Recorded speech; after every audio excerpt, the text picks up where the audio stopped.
Hello and welcome to my game demo. I'm going to be showing you the game I made for game programming, csci4070. So I'll go ahead and go full screen. As you can see, the title of the game is called Legend of Thomas. So it's about me, and that's my first personal twist in the game, was making the game revolve around my character. I generated him, made him look like me on purpose, and just gave him a cool hat. He's kind of like a Robin Hood kind of character with a bow and arrow. And as you can see, I actually made the start screen where you can kind of play around the character just to kind of get a feel of the movement. So WASD is controls. So W is up, A is left, S is down, and D is right. And you have to hold down space to shoot. If you don't, it won't release an arrow. So I made it look kind of realistic with that, just so it wasn't just like you could just kind of press base to shoot arrows. I gave the project description down below, or the game description, where it says enemies have 3 lives or hits. Power ups are the arrow speed and heart. Arrow speed increases the arrow speed increases where how fast the arrow goes across the screen, and the heart gives you an extra life. I didn't make a max count on the heart. There's no max life count. So say you're really good at the game and never got hit, and you kept on getting heart containers, you could have as many hearts as you got. So without further ado, I'm going to go ahead and click start. So as you can see, this is the arena that I built. I drew myself. Everything in the game other than the skeleton and my character, I drew myself.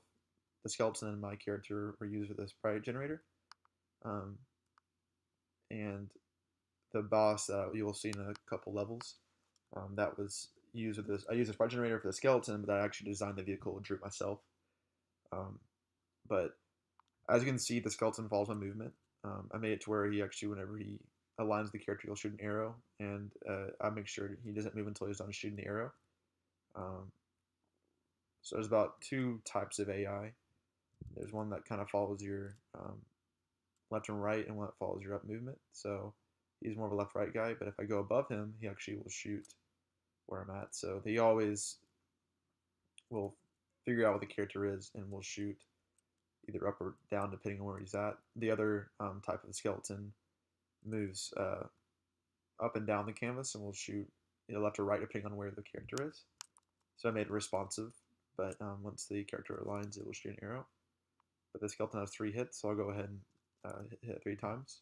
And before I actually end the next level, I want to point out on the bottom of the screen, you have the lives count, the level, and the score. Each increases accordingly. So life, if you lose a life, it goes down. If you get a life, it goes up.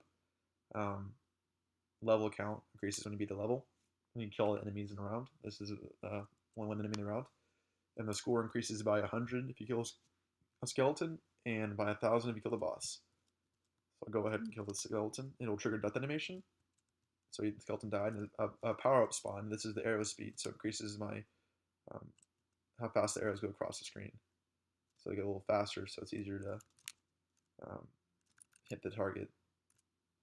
And as you can tell, I actually accounted for collision with the arrows. So if I get hit with an arrow like this, my life count went down. If the skeleton gets hit with an arrow, then he loses a life.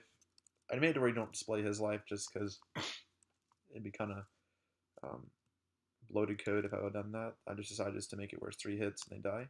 And a heart spawn just happened, and I'll grab that, get an extra life, and you saw the warning message, boss incoming. So the boss spawns in. It has a life gauge on top of it, just because this one has more life. It has 15 hits because I did it because of the 5 skeletons, and told skeletons have 3 lives, so there's 15 in total. And 15 hits is a lot, so I didn't want the people to think that the boss was invincible. So I had a life gauge for the boss fight. Boss movement is X and Y, or more X than Y. It just follows characters going, and I made it to where it shoots an armada of arrows going left, right, middle. And if you try to get above it, it actually will trigger basically infinite arrows left and right, just because I made it to where there's no way of hacking the game, or no way of glitching the game and getting past the boss where he doesn't do anything. Anyway, so that's pretty much the boss fight. Like I said, I used the skeletons for the generator, but I drew the vehicle they're in right now. And I also made the arrows have a Boolean expression. If they're enemy arrows, then it's true.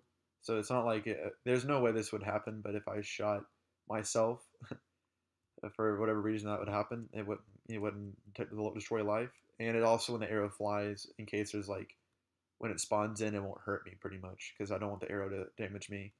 And the enemy arrows are the only ones that can damage me. So whenever an enemy shoots it, the boolean's true. And I have all the arrows stored into an array just to handle. It's easier to go through the array and increase the arrow accordingly. I use up, down, and right arrow booleans to make sure you know what direction the arrow is going and increase the X and Y accordingly. So this is the boss fight. I'll go ahead and kill the boss. So after the boss fight, it turns into an infinite game. So it goes as long as you stay alive. And once you die, you have a game over, and it shows your score. So I'll go ahead and kill this boss, and my score will be 1300 after killing him. So he needs one more hit. Yeah, one more hit. Here we go. It's going to spawn the last arrow speed power up in the game. The reason why I did that is because the arrow speed goes too fast. You won't be able to even see the arrow on the screen. So I want to make sure you could still see it. And anyway, so now there's 3 skeletons, and you can see the one shooting left, one shooting right, and then the other one shooting down. But it would change if like I said, if I go above them.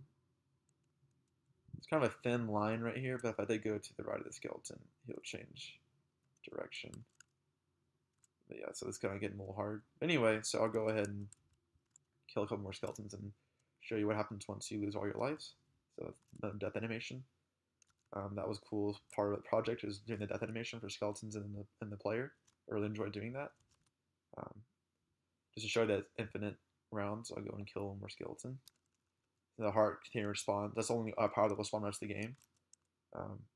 Anyway, so I'm gonna go and die this round. So I have 4 lives. So if I get hit by an arrow, that's 1.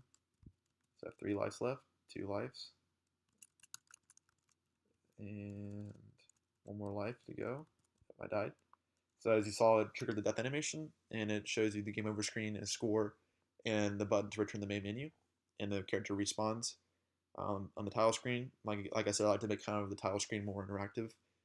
And be able to see the whole canvas, you need to be in full screen. And that's about it for the game. I hope you've enjoyed watching the game, and I hope that you'll enjoy playing the game. Thank you for watching.